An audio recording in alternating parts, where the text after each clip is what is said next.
Direktorat Tindak Pidana Umum, Dittipidum, Bareskrim Polri secara resmi menyatakan bahwa ijazah milik mantan Presiden Joko Widodo adalah asli. Keabsahan ijazah tersebut dipastikan setelah dilakukan uji laboratorium forensik terhadap surat belajar dari Universitas Gadjah Mada. Menurut Brigjen Juhandhani Raharjopuro, Direktur Tipidum Bareskrim, pengujian laboratorium mencakup berbagai aspek teknis untuk memastikan keaslian dokumen tersebut. Proses ini meliputi pemeriksaan bahan kertas, pengaman kertas, bahan cetak, tinta tulisan tangan, serta tinta tanda tangan dari dekan dan rektor. Tidak hanya itu, cap stempel juga diperiksa secara detail untuk memastikan tidak ada manipulasi atau rekayasa dalam dokumen tersebut. Lebih lanjut, Juhandhani menjelaskan bahwa penyelidikan terhadap laporan dugaan penggunaan ijazah palsu oleh Jokowi telah resmi dihentikan. Keputusan ini diambil setelah tidak ditemukan bukti yang mengarah pada tindak pidana sesuai dengan hasil penyelidikan intensif oleh tim Bareskrim.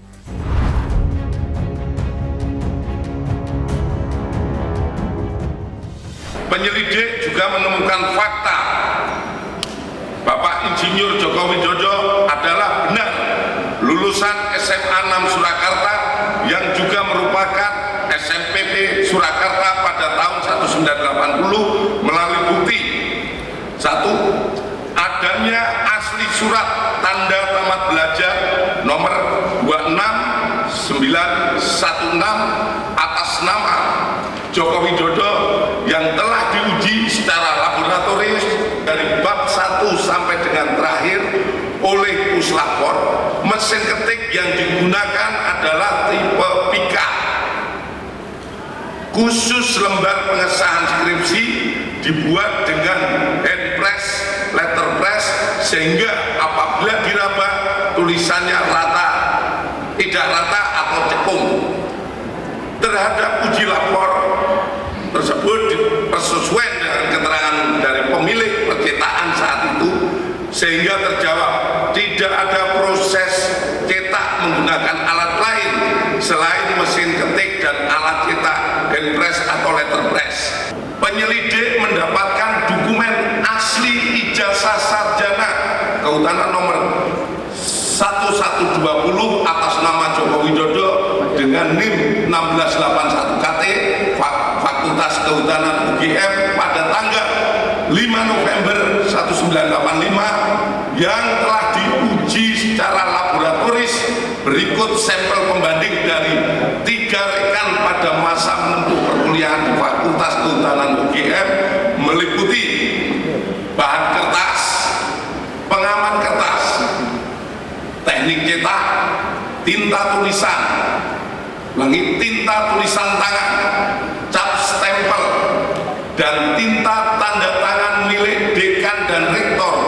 Dari peneliti tersebut, maka antara bukti dan pembanding adalah identik atau berasal dari satu produk yang sama. Penyelidik juga mendapatkan fakta terhadap skripsi milik Bapak Jokowi diduga dialihkan atau dimediakan digitasi pada tahun 2016 dan diunggah pada tahun 2019 berdasarkan data digital pada aplikasi elektronik ETD UGM dan data log input oleh admin perpustakaan Fakultas UGM. Aplikasi ETD UGM ini sendiri mulai pada tahun 2010, dan perlu kami sampaikan bahwa data di ETD terkait Fakultas Kehutanan sampai saat ini yang diupload baru sampai tahun 1990. Namun oleh admin, karena wujud kebanggaan dari Fakultas Kehutanan, ada yang menjadi tokoh nasional, jadi presiden, oleh admin diupload, dan itu hanya satu-satunya yang diupload. Sementara dari yang lainnya baru sampai 100.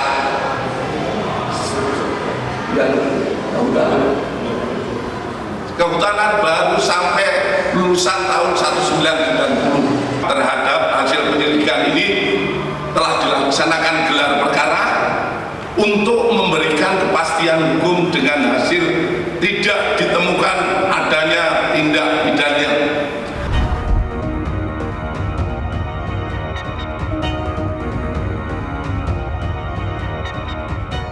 Atas keterangan resmi dari Bareskrim Polri mengenai keaslian ijazah mantan Presiden Joko Widodo, tindakan hukum Jokowi terhadap 5 orang yang sebelumnya ia laporkan di Polda Metro, termasuk Roy Suryo, kini mendapat perhatian publik. Laporan tersebut berkaitan dengan dugaan fitnah dan penyebaran informasi palsu terkait tuduhan penggunaan ijazah palsu. Menurut Brigjen Juhandhani Raharjopuro, proses penyelidikan terhadap laporan Jokowi masih berjalan.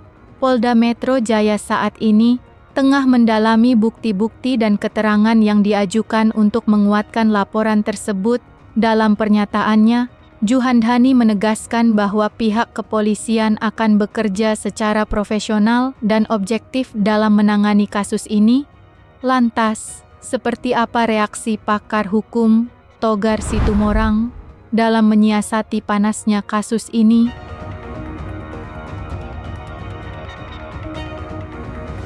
Jelas terungkap bahwa berdasarkan klarifikasi, verifikasi, pendalaman, baik kepada dokumen-dokumen ataupun tempat-tempat tertentu yang memang bisa saling memberikan petunjuk, dukungan, bukti, dan diperkuat oleh saksi-saksi, baik ahli, baik rekan-rekan seangkatannya Bapak Joko Widodo, ataupun dari pihak terutama UGM. Semuanya menyatakan bahwa clear and clean itu sudah selesai. Artinya ijazah Joko Widodo asli. Hasil pengumuman breaking news yang kita dengar dari pihak Dirpidum Bareskrim ini akan memperkuat daripada laporan Bapak Joko Widodo kepada orang-orang tertentu di Polda Metro Jaya terkait laporan beliau yang beliau merasa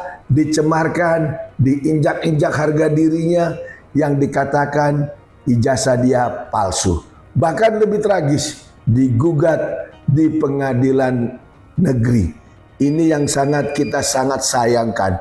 Jadi setelah adanya pernyataan resmi dari pihak Bareskrim Republik Indonesia, satu, boleh saya tegaskan lagi, Joko Widodo mempunyai ijazah ataupun dokumen otentik yang sah menurut hukum.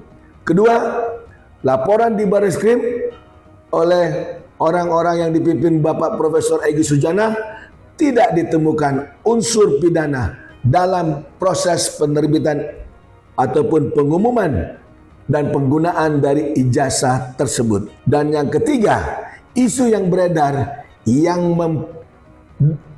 memojokkan daripada kewibawaan Bapak Joko Widodo terkait penggunaan ijazah palsu itu tidak berdasar dan layak ditindaklanjuti secara hukum. Bravo Polri, kami percaya Polri bekerja secara presisi. Di tengah proses hukum yang tengah berlangsung, Roy Suryo, Dr. Tifa, dan Rismon Sianipar memilih melangkah ke Komisi Nasional Hak Asasi Manusia, Komnas HAM. Mereka mengajukan aduan terkait dugaan kriminalisasi atas laporan yang dibuat oleh mantan Presiden Joko Widodo. Dalam laporan ini, ketiganya merasa bahwa mereka telah menjadi korban penyalahgunaan hukum yang tidak adil. Yang kami rasakan adalah adanya perlakuan tidak adil dari seseorang yang akan menggunakan alat negara untuk kemudian menyalahgunakan undang-undang yang sebenarnya digunakan bukan untuk tujuannya. Jadi jelasnya adalah Undang-Undang ITE yang alhamdulillah saya termasuk perancangnya sama dengan rekan-rekannya, itu tidak digunakan untuk itu, tapi dipaksakan untuk kemudian digunakan menjerat masyarakat biasa yang kemudian bahkan tujuannya adalah sebenarnya untuk ilmu pengetahuan. Kenapa ada seorang yang pernah menduduki jabatan publik tapi ijazahnya kemudian dipertanyakan, itu sampel saja. Dan kami melihat adanya sindikasi yang sangat besar ketika sebuah universitas yang sangat terkenal kemudian merasa harus mengikuti selera dari penguasa. Jadi itu yang kami laporkan kepada Komnas HAM. Kita sebagai peneliti atau pengkaji, kita memiliki hak untuk bersuara bahwa karena kita sebagai peneliti yang independen, kami ya tidak bias. Artinya output dari kajian kami itu tidak ada bertendensi pribadi, bertendensi bias terhadap pencemaran nama baik. Ya. Kalau kita ingin sebenarnya, bukan ingin ya, kalau kita sebagai peneliti yang tidak bebas kepentingan, ya, kalau kami punya kepentingan, justru ya lebih baik menjilat daripada mengatakan output dari kajian ilmiah yang belum tentu disukai oleh penguasa. Jadi sekali lagi ya, bahwa di dalam ilmu digital forensik itu ada yang dinamakan dengan fake document analysis. Ya. Jadi outputnya hanya ada dua, bahwa outputnya itu autentik atau fake. Nah kebetulan ya kajian saya ya terutama dan Pak Roy, walaupun kami tidak saling berkoordinasi karena jarak ya, dan juga pernah berseberangan di kasus Jessica Wongso, jadi memang penelitian kami mengkonfirmasi bahwa lembar pengesahan skripsi Joko Widodo itu adalah sebuah dokumen yang fake berdasarkan kesesuaian penggunaan teknologi, yaitu teknologi penggunaan teknologi font yang jauh di atas tahun 1985 yang diakui Pak Jokowi lulus tahun itu.